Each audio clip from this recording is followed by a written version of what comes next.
व्रत कथा। एक समय की बात है कि भारतवर्ष में एक राजा राज करता था और बड़ा प्रतापी और दानी था। वह नित्यदिन मंदिर में दर्शन करने जाता था तथा ब्राह्मण और गुरु की सेवा किया करता था।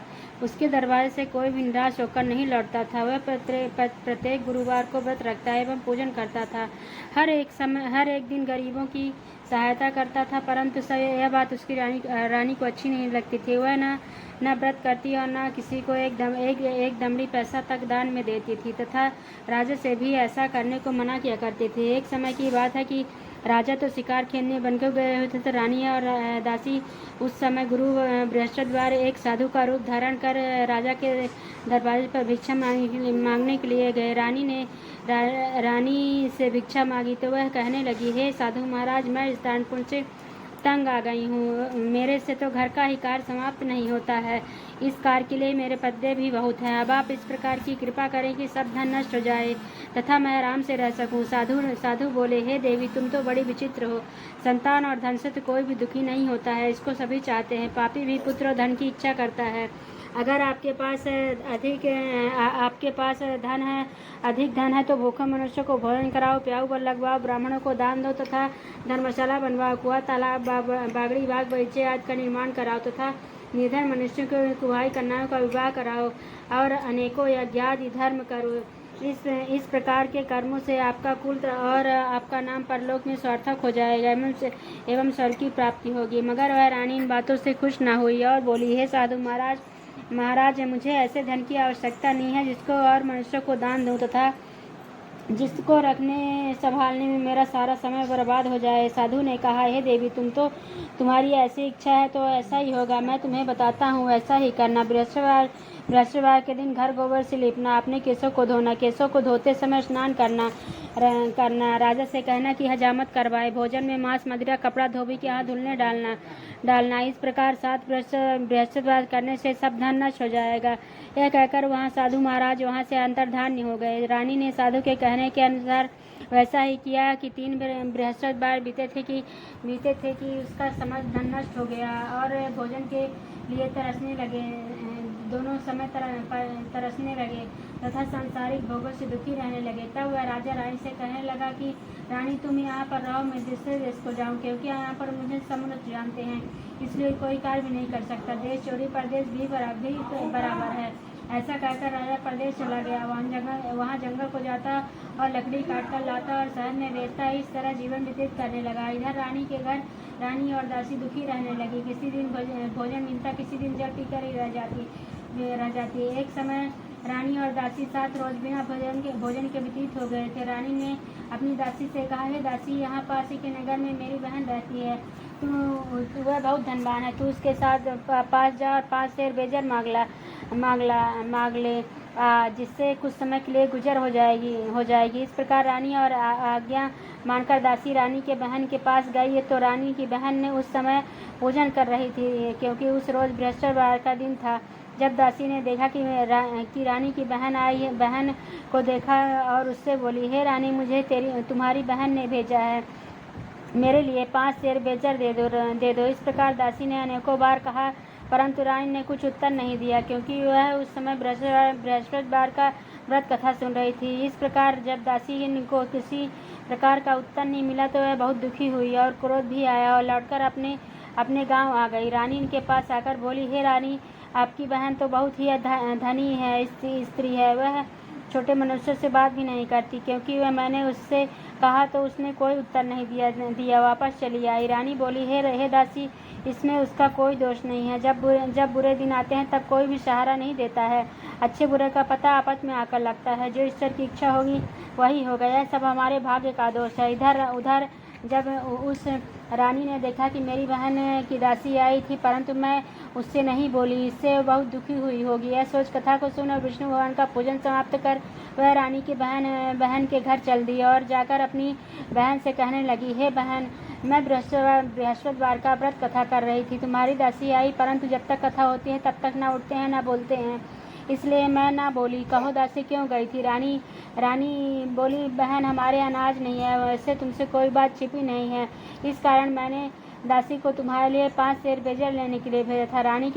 रानी रानी बोली, बहन देखो, बृहस्पति भगवान सबकी मनोकामनाएं पूर्ण करते हैं। देखो, शायद तुम्हारे घर के अंदर अनाज रखा हो। इस प्रकार का वचन जब रानी ने सुना तो घर के अंदर गई और वहाँ उससे एक घड़ा बेजर का भरा मिल गया। तब तो वह रानी और बादी को बहुत खुशी हुई और दासी कहने लगी, हे रानी, देखो वैसे हमको जब नहीं मिलता तो हम रोज ही व्रत किया करते हैं। अगर इनसे व्रत की विधि पूछ ली जाए तो हम भी व्रत किया करेंगे। तब उस रानी ने अपनी बहन से पूछा कि हे बहन, बृहस्पतिवार के व्रत में चने की दाल, मुनक्का से विष्णु भगवान की केले की जड़ का पूजन करें, दीपक जलावें, पीला भोजन करें तथा कहानी सुने। इस प्रकार करने से गुरु भगवान प्रसन्न होते हैं, अन्न पुत्र धन देते हैं, मनोकामनाएं पूर्ण करते हैं। इस प्रकार रानी और दासी दोनों ने निश्चय किया कि बृहस्पति भगवान का पूजन जरूर करेंगे। 7 रोज बाद जब बृहस्पतिवार आया तो उन्होंने व्रत रखा। गुड़साल में जाकर चना गुड़ आदि बिन लाई, उसकी दाल से केले की जड़ का तथा विष्णु भगवान का पूजन किया। अब भोजन पेला कहाँ से आवे? बेचारी बहुत दुखी हुई, परंतु उन्होंने व्रत किया था। इस कारण गुरु भगवान प्रसन्न थे। 2 थालों में सुंदर पीला भोजन लेकर आए और दासी को देखकर कहने लगे, हे दासी, यह तुम्हारे और रानी के लिए भोजन है, तुम दोनों साथ साथ ही भोजन करना। भोजन पाकर बड़ी प्रसन्न हुई और दासी और रानी से बोली, चलो रानी जी, भोजन कर लो। रानी को इस विषय में कुछ पता नहीं था, इसलिए वह दासी से बोली, तुम ही भोजन कर ले, क्योंकि तू हमारी व्यर्थ में हंसी उड़ाती है। दासी बोली, एक महात्मा भोजन दे गया है। रानी कहने लगी, वह भोजन तेरे लिए ही दे गया है, तू ही भोजन कर। दासी ने कहा, वह महात्मा हम दोनों के लिए 2 थालों में सुंदर पीला भोजन देकर गया है, इसलिए हम और तुम दोनों साथ साथ ही भोजन करेंगे। इस प्रकार रानी और दासी वादी दोनों ने गुरु भगवान को नमस्कार कर भोजन प्रारंभ किया तथा वह प्रत्येक बृहस्पतिवार को गुरु भगवान का व्रत और विष्णु भगवान का पूजन करने लगी। बृहस्पति भगवान की कृपा से रानी और दासी के पास धन हो गया। रानी फिर उसी प्रकार आलस्य करने लगी। तब दासी बोली, देखो रानी, तुम पहले भी इस प्रकार आलस्य करती थी, तुम्हें धन रखने में कष्ट होता था, इस कारण सभी धन नष्ट हो गया। अब गुरु भगवान की कृपा से धन मिला है तो फिर तुम्हें आलस्य होता है। बड़ी मुसीबतों के बाद हमने धन पाया है, इसलिए हमें दान पुण्य करना चाहिए तथा भूखे मनुष्यों को भोजन कराओ, पियाओ, लगवाओ, ब्राह्मणों को दान दो, कुआं, तालाब, बावड़ी आदि का निर्माण कराओ, मंदिर पाठशाला बनवाओ, दान दो, कुंवारी कन्याओं का विवाह कराओ, धन को शुभ कर्मों में खर्च करो, जिससे तुम्हारे कुल का यश बढ़े तथा स्वर्ग की प्राप्ति हो और पितर प्रसन्न होवे। तब रानी ने इसी प्रकार कर्म करने प्रारंभ किए तो काफी यश फैलने लगा। एक दिन रानी और दासी विचार करने लगी, ना जाने राजा किस प्रकार होंगे, उनकी कोई खबर नहीं है। गुरु भगवान से उन्होंने प्रार्थना की और भगवान ने रात में राजा को स्वप्न में कहा, हे राजा, उठ, तेरी रानी तुझको याद करती है, अपने देश को चल जा। राजा प्रातःकाल उठा और विचार करने लगा। स्त्री जाति खाने और पहनने की संगनी होती है, साथी होती है, पर भगवान की आज्ञा मानकर वह अपने नगर को चलने को तैयार हुआ। उससे पूर्व जब राजा परदेश में चला गया तो परदेश में दुखी रहने लगा। प्रतिदिन जंगल में से लकड़ी बीनकर लाता और शहर में बेचता दुखी जीवन बड़ी कठिनता से व्यतीत करता था। एक दिन राजा दुखी हो अपनी पुरानी बातों को याद करके जंगल में रोने लगा। तभी उस जंगल में बृहस्पति एक साधु का रूप धारण कर आए और राजा के पास आकर बोले, हे लकाड़े, इस सुनसान जंगल में किस चिंतामग्न बैठे हो, मुझको बतलाओ। यह सुन राजा के नेत्र में जल भरा और साधु को वंदना करके बोले, हे प्रभु, सब कुछ जानने वाले हो। इतना कहकर साधु को अपनी संपूर्ण कहानी बतला दी। महात्मा दयालु होते हैं। वे राजा से बोला, हे राजा, तुम्हारी स्त्री ने बृहस्पति देव का अपराध किया था, जिस कारण तुम्हारी यह दशा हुई है। अब तुम किसी प्रकार की चिंता मत करो, भगवान तुम्हें पहले से अधिक धन देगा। देखो, तुम्हारी स्त्री ने बृहस्पति का व्रत प्रारंभ कर दिया है और तुम मेरा कहना मानकर बृहस्पतिवार को व्रत करके चने की दाल गुड़ जल के लोटे में डालकर केले का पूजन करो, फिर कथा कहो और सुनो, भगवान तुम्हारी सब मनोकामनाएं पूर्ण करेगा। साधु को प्रसन्न देखकर राजा बोला, हे प्रभु, मुझे लकड़ी बेचकर इतना पैसा नहीं मिलता जिससे भोजन करने के उपरांत कुछ बचा सकूं। मैंने रात में अपनी रानी को व्याकुल देखा है, मेरे पास कुछ भी नहीं है जिससे उसकी खबर मांग सकूं, और फिर कौन सी कहानी कहूँ यह मुझे कुछ भी मालूम नहीं है। साधु ने कहा, हे राजा, तुम किसी बात की चिंता मत करो। बृहस्पतिवार के दिन तुम रोजाना की तरह लकड़ियाँ लेकर शहर को जाओ। तुमको रोज से दुगना धन प्राप्त होगा, जिससे तुम भली भांति भोजन कर लोगे तथा बृहस्पतिदेव का पूजा का सामान भी आ जाएगा।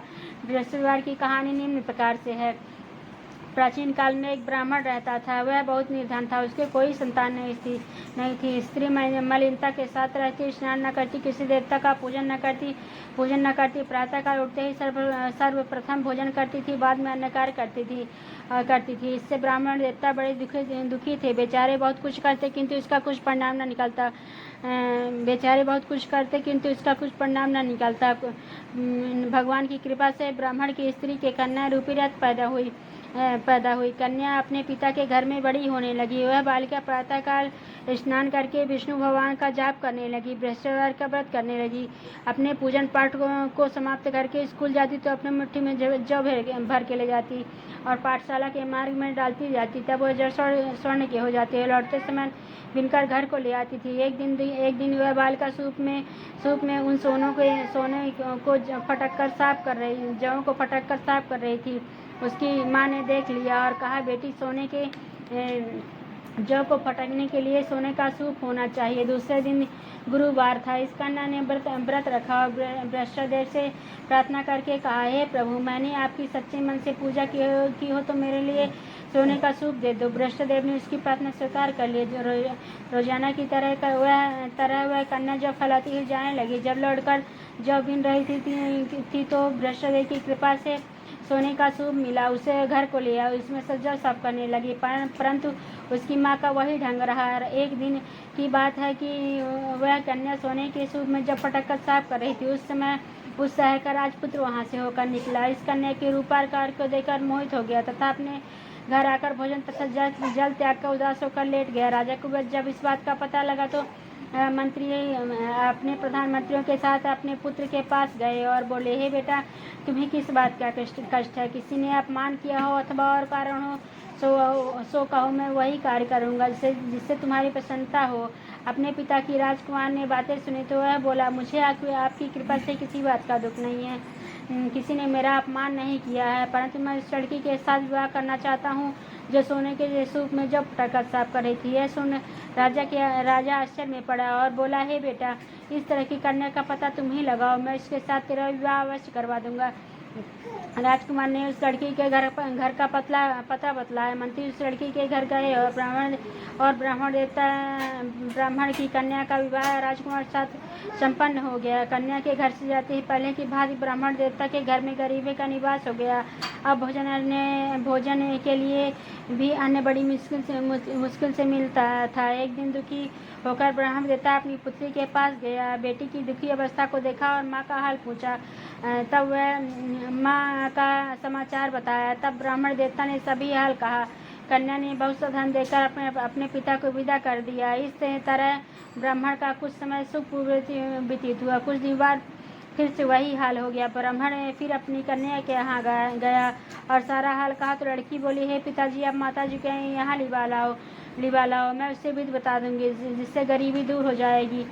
वह ब्राह्मण देवता अपनी स्त्री को साथ लेकर पहुंचा तो अपनी माँ को समझाने लगी, हे माँ, तुम प्रातः स्नान करके विष्णु भगवान का जाप किया कर तो सब दैत्यता दूर हो जाएगी। परंतु उसकी माँ ने एक बात नहीं मानी और प्रातःकाल उठकर अपने पुत्री के बच्चों का जूठन खा लिया।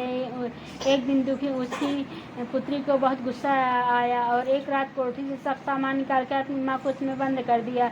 प्रातःकाल उसमें से निकाल कर गए तथा स्नान करा के पूजा पाठ करवाया तो उसकी माँ की बुद्धि ठीक हो गई। वह प्रत्येक बृहस्पतिवार को व्रत करने लगी। इस व्रत के प्रभाव से उसके माँ बाप बहुत धनवान तथा पुत्रवती हो गए। बृहस्पति जी की प्रभाव से स्वर्ग को प्राप्त हुए तथा वह ब्राह्मण भी सुख पूर्वक इस लोक के सुख भोग कर स्वर्ग को प्राप्त हुआ। इस तरह कहानी कहकर साधु देवता वहाँ से लोप हो गए। धीरे धीरे समय व्यतीत होने पर फिर वही बृहस्पतिवार का दिन आया। राजा जंगल से लकड़ी काटकर किसी स्थान में बेचने गया था। उसे उस दिन से अधिक पैसा मिला। राजा ने चना गुड़ आदि लाकर बृहस्पतिवार का व्रत किया। उस दिन से उसके सभी क्लेश दूर हो गए। परंतु जब दोबारा गुरुवार का दिन आया तो बृहस्पतिवार का व्रत करना भूल गया। इस कारण बृहस्पति भगवान नाराज हो गए। उस दिन से उस नगर के राजा को सब ने विशाल यज्ञ का आयोजन किया था। शहर में यह घोषणा करवा दी गई कि कोई भी मनुष्य अपने यहाँ भोजन न बनावे, न आग जलावे, समस्त पब्लिक मेरे यहाँ भोजन करने आवे। इस आज्ञा को जो न मानेगा उसे फांसी की सजा दी जाएगी। इस तरह की घोषणा संपूर्ण नगर में करवा दी गई। राजा की आज्ञा अनुसार शहर के सभी लोग भोजन करने गए, लेकिन लकड़हारा कुछ देर से पहुंचा, इसलिए राजा उसको साथ अपने घर ले जाकर भोजन करा रहे थे। रानी की दृष्टि उस खूंटी पड़ी जिस पर उसका हार लटका हुआ था, वह वहाँ दिखाई न दिया। रानी ने निश्चय किया कि मेरा हार इसी मनुष्य ने चुरा लिया है। उसी समय पुलिस को बुलवाकर उसको जेलखाने में डलवा दिया गया। जब राजा जेलखाने में पड़ गया तो बहुत दुखी होकर विचार करने लगा, ना जाने कौन से पूर्व जन्म के कर्मों से मेरे लिए दुख प्राप्त हुआ है। और उसी साधु को याद करके रोने लगा जो कि जंगल में मिला था। उसी समय तत्काल वृषभदेव साधु के रूप में प्रकट हो गए और उसकी दशा को देखकर कहने लगे, अरे मूर्ख, तूने वृषभदेव की कथा नहीं की, इस कारण तुझे दुख प्राप्त हुआ है। अब तुम चिंता मत कर। वृषभ भगवान के दिन जेलखाने के दरवाजे पर 4 पैसे पड़े मिलेंगे। उससे तू वृषभदेव के देवता की पूजा करना, तेरे सब कष्ट दूर हो जाएंगे। बृहस्पतिवार के रोज उसे 4 पैसे पड़े मिले। राजा ने कथा कही। उसी रात को वृषभदेव ने नगर के राजा को स्वप्न में कहा, हे राजा, तुमने जिस आदमी को बंद कर दिया है वो निर्दोष है, वह राजा है, उसे छोड़ देना। रानी का हार खूंटी पर लटका हुआ है, अगर तू ऐसा नहीं करेगा तो मैं तेरे राज्य को नष्ट कर लूंगा। इस तरह की रात को सपनों को देखकर राजा प्रातःकाल उठा हुआ और खूंटी पर हार लटका हुआ देखकर राजा को बुलाकर क्षमा मांगी तथा एक सुंदर आभूषण देकर विदा किया। गुरुदेव की आज्ञा अनुसार राजा अपने नगर को चल दिया। राजा जब नगर के निकट पहुंचा तो बड़ा आश्चर्य हुआ।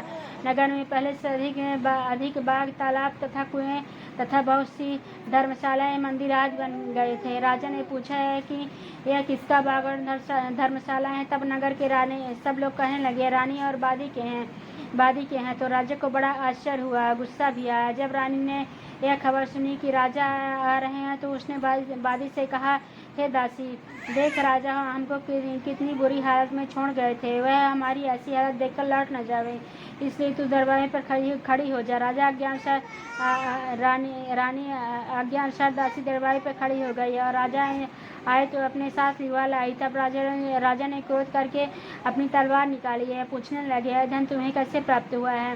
तब उन्होंने कहा, हमें धन वृषभदेव के व्रत के प्रभाव से प्राप्त हुआ है। राजा ने निश्चय किया कि 7 रोज बाद तो सभी वृषभदेव का पूजा करते हैं, परंतु मैं रोजाना दिन में 3 बार कहानी कहा करूँगा तथा रोज व्रत किया करूँगा। अब हर समय राजा के दुपट्टे में चने की दाल बंधी रहती तथा दिन में 3 बार कहानी कहता। एक रोज राजा ने विचार किया कि चलो अपनी बहन के यहाँ हो आवे। इस तरह निश्चय कर राजा घोड़े पर सवार अपनी बहन के यहाँ को चलने लगा। मार्ग में उसने देखा कि कुछ आदमी एक मुर्दे को लिए जा रहे हैं। उन्हें रोककर राजा कहने लगा, अरे भाई, तुम मेरी बृहस्पतिवार की कहानी सुन लो। वो बोले, लो, हमारा आदमी मर गया है, इसे अपनी कथा की पड़ी है, इसको अपनी कथा की पड़ी है। परंतु कुछ आदमी बोले, अच्छा कहो, हम तुम्हारी कथा भी सुनेंगे। राजा ने दाल निकाली और कथा जब कथा आधी हुई थी कि मुर्दा हिलने लग गया और जब कथा समाप्त हो गई तो वह राम राम करके वह मनुष्य उठकर खड़ा हो गया। आगे मार्ग में उसे एक किसान खेत में हाथ जाता मिला। राजा ने उसे देखा और उससे बोला, अरे भैया, तुम मेरी बृहस्पतिवार की कथा सुन लो। किसान बोला, जब तक मैं तेरी कथा सुनूंगा तब तक 4 हरया जोत लूंगा। जा अपनी कथा किसी और को सुनाना। इस तरह राजा आगे चलने लगा। राजा के हटते बल पछाड़ खाकर गिर गए तथा किसान के पेट में जोर से दर्द होने लगा। उसी समय उसकी माँ रोटी लेकर आई थी। उसने जब यह देखा तो अपने पुत्र से सवाल पूछा। बेटे ने सभी हाल कह दिया। बुढ़िया दौड़ती घुड़सवार के पास गई और बोली, अरे मैं तेरी कथा सुनूंगी, तू अपनी कथा मेरे खेत पर ही चलकर कहना। राजा ने बुढ़िया के खेत पर जाकर कथा कही। सुनते उसके बैल उठकर खड़े हुए तथा किसान के पेट का दर्द बंद हो गया। राजा अपनी बहन के घर पहुंच गया। बहन ने भाई की खूब कहानी की। दूसरे रोज प्रातःकाल जागा तो वह देखने लगा कि सब लोग भोजन कर रहे हैं। रानी ने अपनी बहन से कहा कि ऐसा कोई मनुष्य है जिसने भोजन न किया हो, मेरी बृहस्पतिवार की कथा सुन ले। बहन बोली, हे भैया, यह देश ऐसा ही है, पहले यहाँ भोजन करते हैं, बाद में अन्य कार्य करते हैं। अगर कोई पड़ोस में हो तो देखाऊँ। ऐसा कहकर देखने चली गई, परंतु ऐसा कोई भी व्यक्ति नहीं मिला जिसने भोजन न किया हो। आता है एक कुम्हार के घर गई जिसका लड़का बीमार था। उसके यहाँ से 3 दिन से किसी ने भोजन नहीं किया था। रानी ने अपनी भाई की कथा सुनने के लिए कुम्हार से कहा तो कुम्हार तैयार हो गया। राजा ने जाकर बृहस्पतिवार की कथा कही, जिसको सुनते ही उसका लड़का ठीक हो गया। अब तो राजा की प्रशंसा होने लगी। एक दिन राजा ने अपनी बहन से कहा कि हे बहन, हम अपने घर को जाएंगे, तुम भी तैयार हो जाओ। राजा की बहन ने अपनी सास से कहा। सास बोली, हाँ चली जा, परंतु अपने लड़कों को मत ले जाना, क्योंकि तेरे भाई की औलाद नहीं है। बहन ने अपने भाई से कहा, हे भैया, मैं चलूँगी, परंतु कोई बालक नहीं जाएगा। जब कोई बालक नहीं जाएगा तब तुम ही क्या करेगी। बड़े दुखी मन से राजा अपने नगर को लौट आया। राजा ने अपनी रानी से आकर कहा, हम निवासी राजा हैं, हमारा मुख देखने का धर्म नहीं है, कुछ भोजन आज नहीं किया। रानी बोली, हे प्रभु, बृहस्पति देव ने हमें सब कुछ दिया है, हमें औलाद अवश्य देंगे। उसी रात को बृहस्पति देव ने राजा से स्वप्न में कहा, हे राजा उठ, सभी सोच को त्याग दे, तेरी रानी गर्भ से है। राजा को यह बात सुनकर बड़ी खुशी हुई और 9वें महीने में उसके गर्भ से सुंदर पुत्र पैदा हुआ। तब राजा बोला, हे रानी, स्त्री बिना भोजन के रह सकती है, बिना कहे नहीं रह सकती। जब मेरी बहन आवे तो उससे कुछ मत कहना। रानी ने सुनकर हाँ कह दिया। जब राजा की बहन ने शुभ समाचार सुने तो बधाई लेकर अपने भाई के यहाँ अपने भाई के यहाँ आई। तभी रानी ने कहा, घोड़ा चढ़ी नहीं आई, गधा चढ़ी आई। राजा की बहन बोली, भाभी, मैं इस प्रकार न कहती, तुम्हें औलाद कैसे मिलती। बृहस्पति देव ऐसे हैं, जिसके मन में मनोकामनाएं हैं सभी को बृहस्पति भगवान पूर्ण करते हैं। जो सद्भावना पूर्वक बृहस्पति का व्रत करता है एवं कथा पढ़ता है अथवा सुनता है, दर्शन सुनाता है, बृहस्पति देव उसकी सभी मनोकामनाएं पूर्ण करते हैं। भगवान की कृपा से बृहस्पति देव उनकी सदैव रक्षा करते हैं। संसार में सद्भावना से भगवान जी का पूजन व्रत सच्चे हृदय से करते हैं तो उनकी सभी मनोकामनाएं पूर्ण करते हैं। जैसी सच्ची भावना से रानी और राजा ने उनकी कथा का गुणगान किया तो उनकी सभी इच्छाएं बृहस्पति देव जी ने पूर्ण की थी। इसलिए कथा सुनने के बाद प्रसाद लेकर जाना चाहिए। हृदय से मनन करते हुए जयकार बोलना चाहिए। बोलो विष्णु भगवान की जय, बृहस्पति देव की जय। इति बृहस्पति देव व्रत कथा समाप्त।